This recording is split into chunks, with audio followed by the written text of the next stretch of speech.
Ang langit noon ay tila may kinikimkim na hinanakit. Madilim ang mga ulap na unti-unting bumabalot sa bayan ng San Roque. Isang tahimik na probinsya sa gilid ng ilog. Ang hangin ay malamig, puno ng pangambang hindi may paliwanag ng mga residente. Sa isang simpleng kubo malapit sa dulo ng barangay, masayang nag-aagahan ng pamilya luwalhati. Si Miguel, 13 taong gulang, ang panganay. Kasama niya ang kanyang bunsong kapatid na si Celino, 5 taong gulang. At ang kanilang mga magulang na sina Mang Rodel at Aling Marites. Nay, Tay, tingnan niyo po oh. Ginawa ko tong tren sa kahoy. Sabik na ipinakita na Celino ang laruan niya kay Miguel. Ang galing mo talaga, bunso. Sabay kindat ni Miguel. Sasakay ko yan mamaya sa barko ko ha. Promise kuya? Promise mo yan ha? Oo, promise. Ani Miguel, habang nilalagay sa bulsa ang isang perasong kahoy na tren na ginawa ng kanyang kapatid na si Celino. Ngunit ang araw na iyon ay hindi pangkaraniwan. Bandang tanghali, nagsimulang bumuhos ang malakas na ulan. Sa loob lamang ng ilang oras, nagsimulang tumaas ang tubig sa ilog. Hindi pa man nagtatakip silim, ay rumaragasana na ang baha sa buong barangay. Nay, Tay, tumataas na po ang tubig. Sigaw ni Miguel habang tinatakpan ng lola ang bintana. Naku, kunin niyo ang mga gamit at mga dokumento. Bilisan niyo. Sigaw ni Mang Rodel habang inaakay sa Celino. Akin na po si Celino, Tay. Ako na pong magbubuhat sa kanya. Alok ni Miguel, ngunit pinigilan siya ng ama. Huwag na anak, dito ka na lang. Tulungan mo ang nanay mo.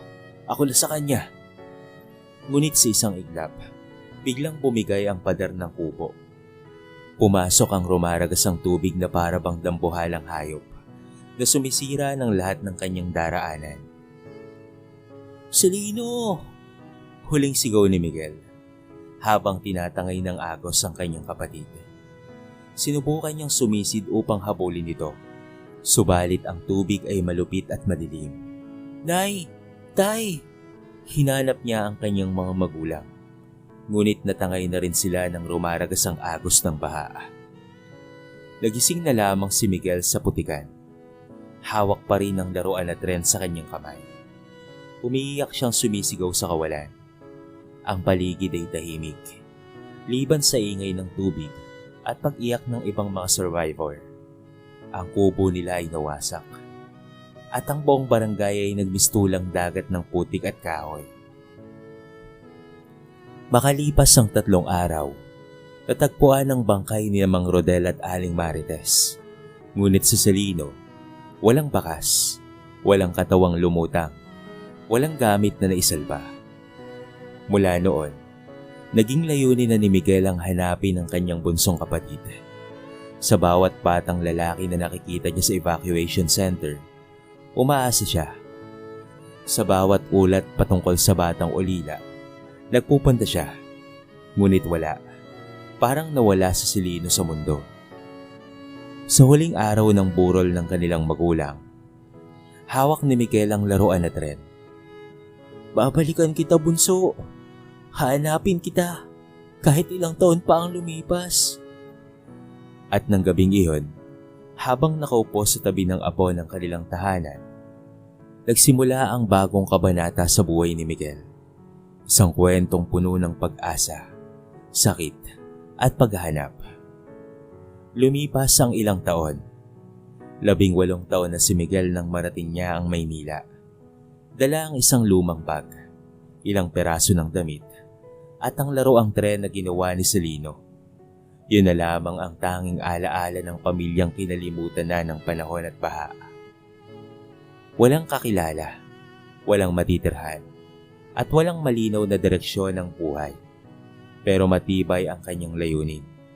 Ang hanapin sa Celino, mabuhay ng marangal, at maging karapat-dapat sa pangakong iniwan niya sa guho ng kanilang tahanan.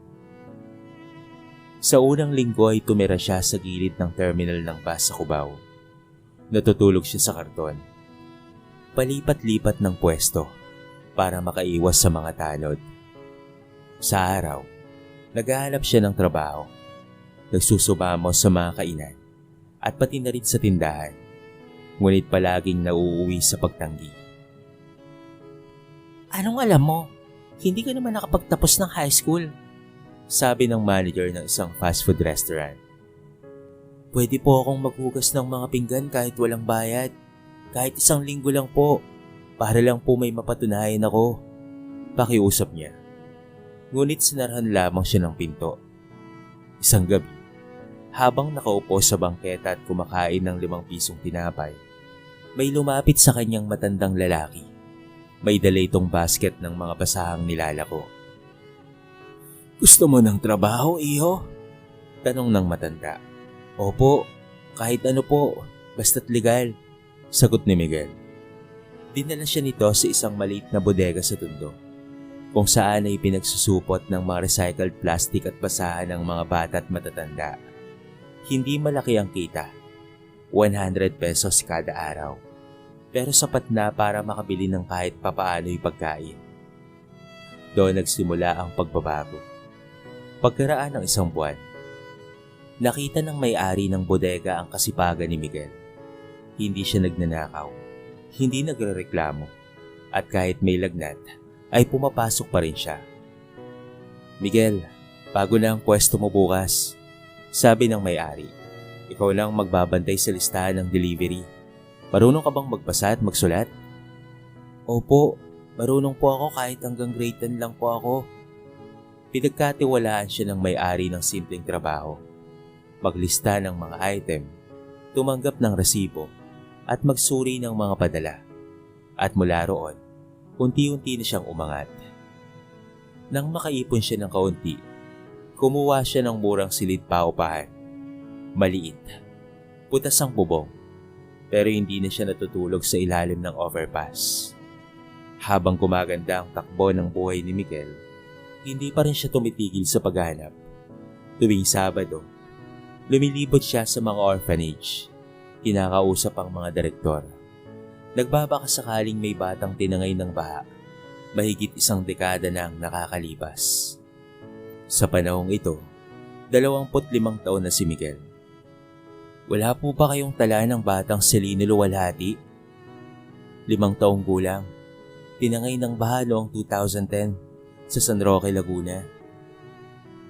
Pero laging wala ang tugon, ngunit hindi pa rin siya tumigil. Hanggang sa lumipas pa ang 5 taon. Isang araw, may nag-alok sa kanya ng trabaho sa isang logistic company. May malaki raw sweldo at may uniforme pa.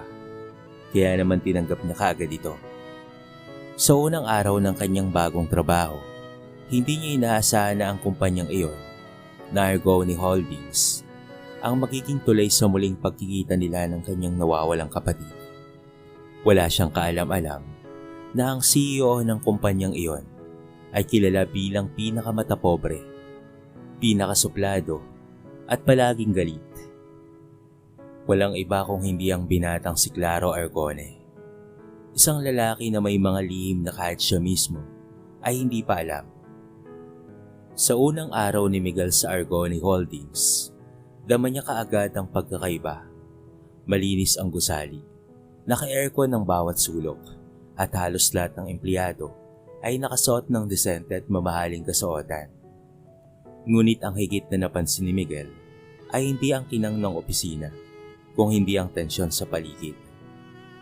Ang bawat hakbang ng mga empleyado ay may takot, at ang bawat bulungan ay patungkol lamang sa isang pangalan, Claro Argone.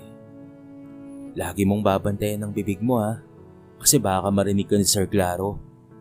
Bulong ng katrabaho niyang si Ben, habang sabay silang pumapasok sa elevator. Bakit naman? Boss lang naman siya, hindi ba? Inosenteng tanong ni Miguel. Nako, yung boss na yun, parang yelo ang puso. Kapag napikon mo yun, kahit konti, tanggal ka na kagad. Kahit late ka lang ng 1 minuto, bawas ka agad sa sweldo mo. At sa mismong pag-angat ng elevator, bumukas ang pinto at dumating ang kinakatakutang binata. Si Claro Argone, matangkad, maputi, at laging naka-all black. At madalas na nakakunot ang noo. Wala itong kaimo-emosyon sa muka, kung hindi parang palaging galit lamang. Lahat ng mga empleyado ay umuyoko kapag nakakasalubong siya. Para bang biglang nawawala ng boses ang buong palapag. Pero si Miguel, dahil hindi pa sanay, ay diretso lamang sa pagtayo at pagkakatitig. May kakaiba siyang nararamdaman. Para bang pamilyar ang mukha nito sa kanya. Parang nakita niya na ito sa isang alaala. Pero parang lang. Hoy, bagong salta. Ano ang pangalan mo? Malamig na tanong ni Claro sa kanya. Miguel po. Miguel Luwalhati. Napalingon si Claro. Bahagyang nanlaki ang mga mata. Pero kaagad ding nagbalik ang matigas niyang ekspresyon. Huwag kang tatamad-tamad ha. Hindi ako nagpapasweldo ng mga taong nakatulala lang. Napahiya si Miguel. Hindi siya nakasagot. Tinignan siya ng masama ng ilang kasama. Pati ka. Pinansin ka kaagad ni sir. Bulong ni Ben. Lumipas ang mga araw at nakita ni Claro ang kasipagan ni Miguel. Hindi siya reklamador. Laging maaga. At kahit pinagbubuhatan siya ng boses ng ilang team leaders, hindi siya sumasagot. Ngunit sa kabila nito, tila ba may partikular na inis si Claro sa kanya. Lagi siyang pinapansin sa maliit na pagkakamali. Kahit maling stapler lamang ng dokumento, ay pinapahiya siya sa harap ng maraming empleyado. Anong klaseng trabaho yung ginagawa mo? Pag-i-stapler na nga lang, hindi mo pa magawa ng maayos. Sabay hampas ng papel sa mesa. Pasensya na po sir, aayusin ko na po. Ngunit lingid sa kaalaman ni Miguel na may mas malalim na dahilan kung bakit parang may galit sa kanya si Claro. Sa tuwing binabanggit ang apelido niyang Luwalhati, may bahagyang panginginig sa boses nito, parang merong itinatago. Samantala, si Claro ay mag-isang nakaupo sa kanyang opisina. Hawak ang isang lumang kahon ng mga larawan at papeles. May isang laruan doon, lumang kahoy na tren, na para bang merong isang kaputol. Totoo bang ako ay dadaring isa sa kanila? Bulong niya sa sarili, habang pilit na tinatanggal ang peraso ng alaala na ayaw pa rin niyang paniwalaan. Habang tuloy ang trabaho sa Argone Holdings, patuloy rin ang paninibugho ni Claro kay Miguel. Hindi may paliwanag ng CEO kung bakit tila bumabalik sa kanya ang mga alaala tuwing naririnig niya ang pangalang Miguel Luwalhati. Sa gabi, habang nag-iisa siya sa kanyang bahay, madalas niyang binubuksan ang lumang kahon na ilang taon nang tinatago. Ito rin ang madalas niyang dinadala sa opisina. Kapag ang kanyang isip ay naguguluhan, bumabalik sa kanyang isip ang mga alaalang merong baha, malakas na ulan, at may naririnig siyang sigaw. Isinisigaw ang kanyang pangalan habang siya ay umiiyak at hawak-hawak ang box na ito.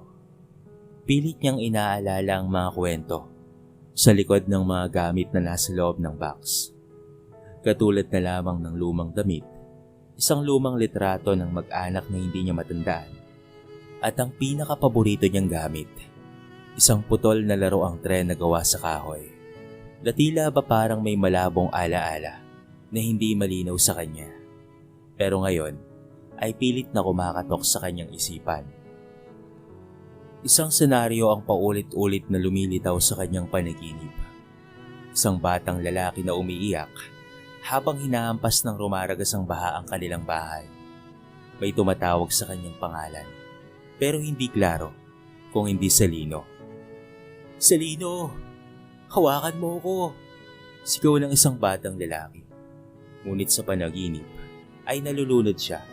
Umiikot ang mundo hanggang sa magdilim ang lahat. Kinabukasan sa opisina, tahimik lamang si Miguel habang siya ay nagtatrabaho. May pinapasa siyang dokumento sa HR department nang mapansin niyang bukas ang opisina ng CEO. Napatingin siya sa loob. Walang tao, pero isang bagay ang humatak sa kanyang atensyon. Ang putol na kahoy na tren na nakapatong sa gilid ng mesa ni Claro. Kaparehong-kapareho ito ng tren na nasa kanya. Parang tinamaan ng kidlat si Miguel. Dahan-dahan siyang lumapit. Umaasang nagkakamali lamang siya. Pero hindi. Iyon ang parehong tren na ginawa ng kanyang kapatid bago sila nasalanta ng baha. Siya mismo ang nagtala ng maliit na ukit sa gilid nito.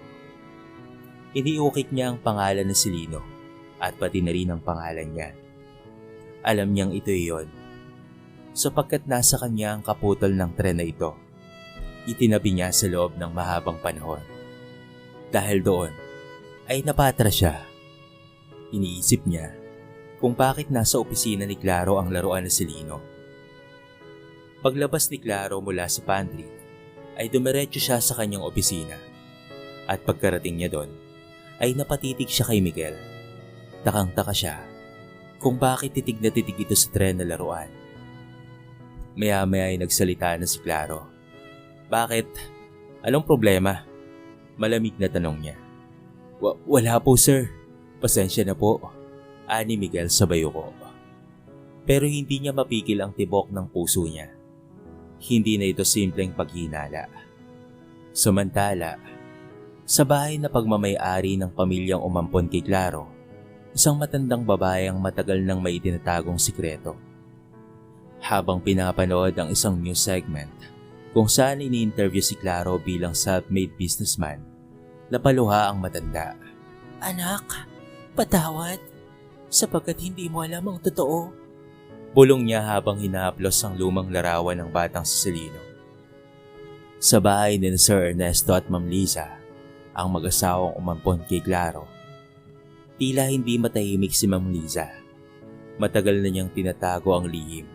Ngunit habang lumalaki si Claro at lumalalim ang ugat ng yabang at panlalait nito sa mga mahirap, unti-unti na siyang kinakain ng konsensya. Isang gabi, pag-uwi ni Claro mula sa opisina, sinalubong siya ng matamlay ni Ma'am Liza. Tahimik lamang sa kanilang mansyon. Claro, Tawag ni Ma'am Liza habang humihigop ng kapeng mapait. pwede pa tayong mag-usap? Ano po yun, Mami? Sorry pagod po kasi ako sa buong maghapon na pagtatrabaho ko. Kung sermon na naman to. Hindi na naituloy pa ni Claro ang kanyang sasabihin nang biglang magsalita ang kanyang kinikilalang ina. Hindi ito sermon, anak. Isa itong katotohanang matagal ko nang itinatago. Napakunot ang noo ni Claro. Umupo siya. Halatang naiinis pero curious. Anak, huwag ka sanang mabibigla. Pero aaminin ko na ang totoo. Hindi ka talaga namin anak ng Daddy Ernesto mo. Nasa amin ka lang noon dahil natagpuan ka naming palutang-lutang sa ilog. Nagkataong namamasyal kami ng daddy mo noon at doon ka namin nakita. Mahigpit mong hawak ang nakasabit sa iyong box at meron dong laro ang kahoy na tren kasama ng ibang maliliit na gamit. Ang una naming ginawa ay dinala ka namin sa ospital para mapatignan ka. At doon namin nalaman, anak, na nagkaroon ka ng amnesia.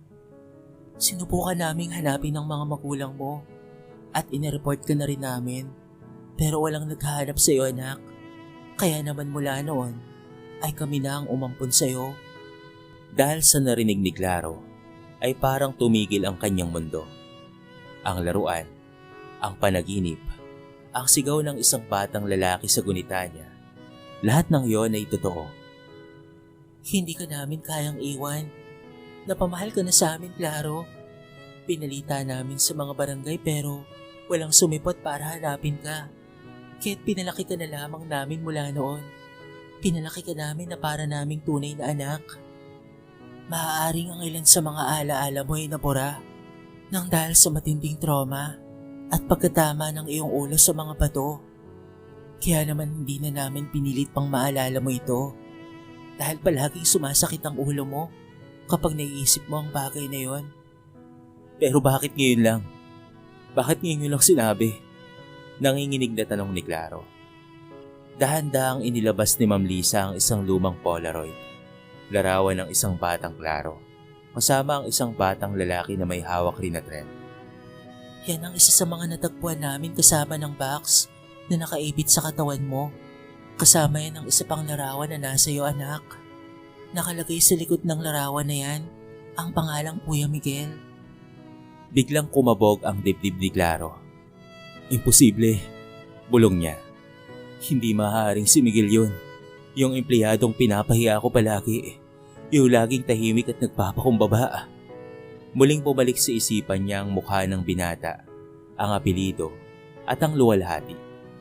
Naalala rin niya na napatulala ito nang makita ang kanyang lumang tren. Kinabukasan, hindi mapakali si Claro.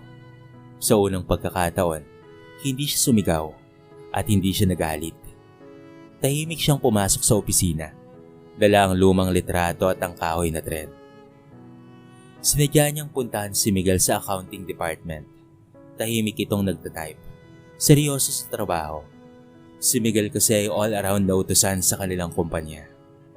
Luwalhati, tawag niya. Nilingon siya ni Miguel. Inaasahan ito ang sermon at panibagong pang-insulto o pamamaya.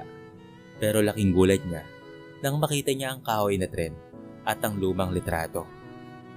Luwalhati, alam kong kilala mo ang laruan na ito at ikaw ang nasa litratong ito.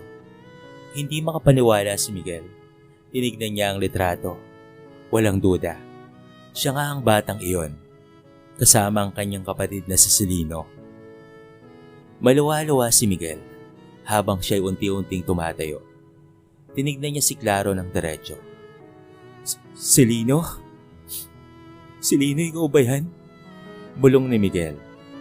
Nanginig si Claro at ito ay napaupo. Parang gumuho ang katauhan niya. Ang taong matagal na niyang tinatapak-tapakan, ipinapahiya at sinisigaw-sigawan ay ang kanyang kuya pala na matagal nang nawalay sa kanya. Katahimikan ang bumalot sa buong opisina matapos ang revelasyong naganap. Si Claro na ngayon natutong tanggapin na siya sa Celino, ang matagal nang nawawalang kapatid ni Miguel, ay tulala pa rin. Hindi niya alam kung ano ang nararamdaman. Takot, hiya, o panghihinayang. Samantalang si Miguel naman ay hindi na malaman kung matutuwa ba siya na nakita niya na ang kapatid na inaakala niyang patay, o malulungkot dahil ang kapatid niyang ito ay naging isang matapobre, mapanlait at walang awa sa mahihirap, sa mga taong siya mismo ay pinapahalagahan. Bakit hindi mo ko hinanap? Tanong ni Claro habang nakayuko. Matagal kitang hinanap. Araw-araw. Lumaki akong may daladalang pag-asa na makikita pa rin kita. Pero tinanggap ko na rin na baka wala ka na. Baka tulad ni Nainay at Itay. Baka tuluyan mo na akong iniwan. Pero ganun pa man, araw-araw ay umaasa pa rin ako na muli kitang makakasama. Na muli kitang makikita. Ramdam na ramdam ang bigat sa dibdib ni Miguel. Kung alam ko lang sana, may inang sagot ni Claro habang tumutulo ang luha sa kanyang mga mata. Hindi niya kailanman inakalang ang pagtrato niya sa sarili niyang kapatid ay ganun kababa na ang lalaking akala niya'y walang halaga ay ang taong minsan siyang tinawag na kapatid at minsang humawak sa kanyang mga kamay sa gitna ng baha. Makalipas ang ilang araw, hindi na pumasok si Claro. Tahimik niyang binalikan ang lahat ng kanyang mga ginawa.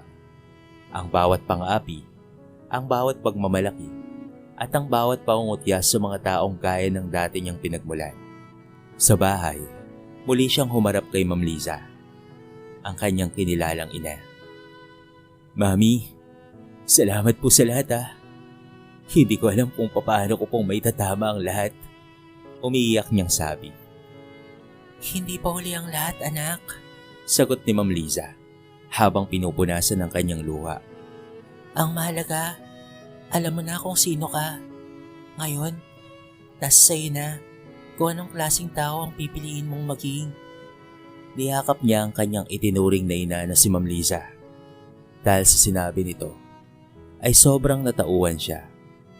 Binigyan niya ng puwang sa kanyang puso ang pagpapatawad.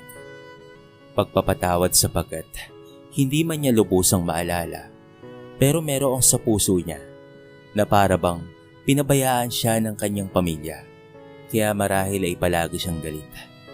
Palagi siyang bugnutin. Dala siguro ito ng mga alaala na hindi malinaw sa kanya, pero nararamdaman niya. Bonas sa kanyang puso na siya ay muling babalik sa opisina at hihingi ng kapatawaran sa kanyang Kuya Miguel.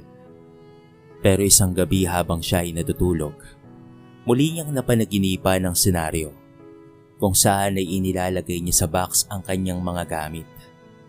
Katulad na lamang ng laruan, mga litrato, at ilang mga maliliit na bagay doon sa kanyang box. Habang napakalakas ng ulan, karga-karga siya noon ng kanyang ina, subalit nagpumilit siyang bumaba sapagkat kukuhanin niya ang kaputol ng kanyang laruan na nakapatong sa istante ng TV. Pero laking gulat na lamang niya nang biglang nabuwal ang kanilang bahay dahil sa napakalakas na agos ng tubig baha. Doon ay narinig na lamang niya na tinatawag siya ng kanyang Kuya Miguel. Sumisigaw ito at paulit-ulit na isinisigaw ang kanyang pangalan habang ito ay umiiyak. Si Lino! Si Lino! Hanggang sa tuluyan na nga silang nagkahiwalay. Nakita niya pang inagos ng baha ang kanyang mga magulang at ang kanyang kapatid naman ay lumusong sa tubig papalapit sa kanya. Pero doon na siya nawalan ng malay at nagising na lamang siya na nasa ospital na siya at walang kahit na anong maalala. Hindi na malaya ni Claro na habang siya ay natutulog ay sigaw na pala siya ng sigaw at tinatawag ang pangalan ng kanyang Kuya Miguel. Bumukas ang pinto at kinising siya ng kanyang mga kinilalang magulang. Nagising si Claro na punong-puno ng luha ang kanyang mga mata. Iyak siya ng iyak at sinasabing naaalala na niya ang lahat. Hindi lang alaala, kung hindi ang pakiramdam ng napakasakit nang nawalay siya sa kanyang pamilya, nang makita niyang inaagos ng tubig ang kanyang mga magulang, at nang makita niyang sumisid ang kanyang Kuya Miguel para iligtas siya. Lahat ng iyon ay naaalala na niya. Lahat ng masasayang araw na kasama niya ang pamilya niya ay tandang-tanda na niya. Bumalik na ang lahat ng kanyang alaala. Niyakap naman siya ng kanyang mga kinilalang magulang at inabutan siya ng tubig. Anak, huwag ka nang umiyak. Mahal na mahal ka namin, anak. Narito kami para sa iyo. Hindi ka nawalan ng pamilya. At masaya kami sapagkat nakita mo na ang kuya mo. Sabi ng kanyang ina. Anak, tahan na. Nandito kami ng nanay mo. Mahal na mahal ka namin. Sabi naman ng kanyang kinilalang ama. Kinabukasan ay maagang nagising si Claro para pumasok sa opisina. Hindi lang para magtrabaho, kung hindi para puntahan ng kanyang kapatid at ito ay yakapin ng maigpit. Nanumbalik ang kanyang pagmamahal sa kanyang Kuya Miguel. Para bang kahapon lamang nangyari ang pagkakawalay nito sa kanya. Para bang ngayon pa lamang siya nagdadalamhati sa masakit na karanasan. Kaya naman nang makapasok siya sa kanilang kumpanya, ay agad niyang tinungo kung saan ang departamento ng kanyang Kuya Miguel. At walang pasabi-sabi, nang ito'y kanyang makita, ay agad niya itong niyakap ng maigpit. Napahagulgol si Claro o si Celino. Hindi niya na iniisip kung ano ang mga sasabihin ng mga tao sa kanyang paligid. Ang mahalaga sa kanya ay mayakap niya ang kanyang minamahal na kapatid. Para sa kanya, hindi siya isang CEO, kung hindi siya ay isang bunsong kapatid na naghahanap ng kalinga, ng pagmamahal at yakap ng kanyang pamilya, na nais punan ng lahat ng kalungkutan, mga panahong nasayang at nawala sa pamamagitan ng yakap lamang. Para siyang 5 taong gulang na humahagulgol habang yakap-yakap ang kanyang kapatid na si Miguel. Kuya, patawarin mo ako. Patawarin mo ako sapagkat hindi ko naaalala ang lahat. Pero ngayon, naalala ko na. Naalala ko na ikaw ang aking kuya. Naalala ko na si Nainay at Itay. Naalala ko na yung mga panahong nagkahiwa-hiwalay tayo. Sobrang sakit kuya. Sobrang sakit para sa akin. Ngayon ko lang naramdaman ang sakit na to. Pati si Miguel ay hindi na rin napigilan ang kanyang pag-iyak. Alam niyang nagbalik na ang kanyang kapatid. Alam na alam niya sa kanyang pakiramdam na ito nga si Celino. Ito ang kanyang kapatid na minamahal niya noon. Ang lahat ng pangungulila, ang lahat ng mga nasayang na oras at panahon, ang lahat ng mga gabi-gabing pagluha ni Miguel, at ang lahat ng mga pag-aalala sa kapatid niyang nawalay, ay binuhos niya sa pamamagitan ng punong-puno ng pagmamahal na pagyakap at pagbuhos ng kanyang mga luha. Para silang mga batang nag-iiyakan. Walang pakialam sa paligid. Binabawi ang bawat araw, buwan at taon na hindi sila nagkasama. Nag-iyakan na rin ang mga tao sa kanilang opisina.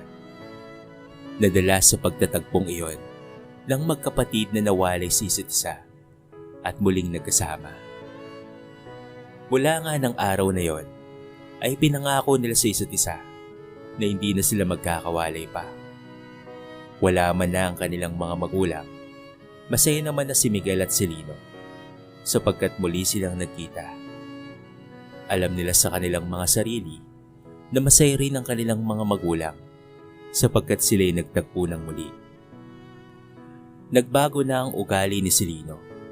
Ang dating bugnutin, ang dating matapobre, at ang dating lagi na lamang galit ay bigla na lamang naging CEO na napakabait, maalalahanin at palaging nakangiti sa kanyang mga empleyado.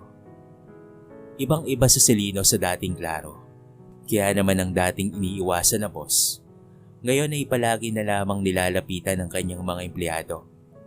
Hindi lamang bilang isang boss, kung hindi bilang isa na ring kaibigan. Pinaaral na si Lino ang kanyang kapatid na si Miguel. At di kalaunan nang makatapos nga ito sa loob ng isang taon, ay binigyan niya ito ng mataas na posisyon sa kanyang kumpanya. Ito ay naging isang manager. Wala namang tumutol, sapagkat deserve naman ni Miguel ang posisyong iyon. Dahil may angkin din talaga itong talino at galing. Mula sa pagiging janitor sa kumpanya, pagiging utusan sa lahat ng bagay, pagiging all-around sa trabaho, ngayon isa na siyang manager dahil sa kanya na ring galing at dahil sa kanyang talino at kasipagan. Hindi lamang dahil sa pag-promote sa kanya ng kanyang kapatid na si Celino. Masaya na si Celino sapagkat natatandaan na niya ang lahat ng kanyang nakaraan. Malinaw na rin sa kanya na hindi siya inabandona ng kanyang mga magulang o hindi siya pinabayaan. Tanggap niya na rin na patay na ang mga ito. At isang bagay ang hindi niya malilimutan. Kung gaano sila kasaya noong sila ay kompleto at bopa. Para kay Miguel naman, masaya na rin siya sapagkat natagpuan na niya ang kanyang kapatid na matagal na niyang hinahanap-hanap. Higit pa ito sa posisyon na kanyang natanggap ngayon. Kontento na siya sapagkat nakita niyang maayos na ang kalagayan ng kanyang minamahal na kapatid. Ito lang naman ang tanging hiling niya. Bonus na lamang ang magkaroon siya ng magandang trabaho at mataas na posisyon. Itinuring na rin si Miguel na parang tunay na anak ng kinilalang magulang ni Celino. Itinuring rin naman niya itong mga magulang at sobrang laki ng pasasalamat niya sa mga ito sapagkat dahil sa kanila, naging maganda ang buhay ni Celino. Sa mansyon na nakatira si Miguel at magkasama silang magkapatid. Nangako sa isa't isa na kahit kailan ay hindi na sila magkakahiwalay pa. Dito na po nagtatapos ang ating mixing kwento sa araw nito. Sana po ay nagustuhan nyo. Sa kwentong ito ay marami tayong mapupulot na aral. Isa na nga riyan ay ang huwag mawalan ng pag-asa. Ano man ang bagyong pinagdaraanan natin sa buhay at ano man ang ating mga ninanais at hinihiling, darating ang araw kung tayo ay magtitiwala at kung tayo ay lalapit sa Diyos. Walang imposible sa Kanya. Ang lahat ng ito ay mangyayari sa tamang panahon, sa tamang oras, at sa tamang pagkakataon. Kayo mga kabarangay, Ano ang masasabi nyo sa ating kwento sa araw na ito? Nagustuhan nyo ba? I-comment nyo naman sa baba ang inyong mga reaksyon at babasahin natin ang lahat ng yan. I-comment nyo na rin kung taga saan kayo para naman malaman ko kung hanggang saan nakaabot ang video na ito. At kung bago ka pa lamang sa ating channel, baka naman pwedeng pakihit ang subscribe button at bell notification button para palagi kang updated sa mga bago nating upload na katulad nito. So paano mga kabarangay? Hanggang sa muli. Thank you so much and peace out.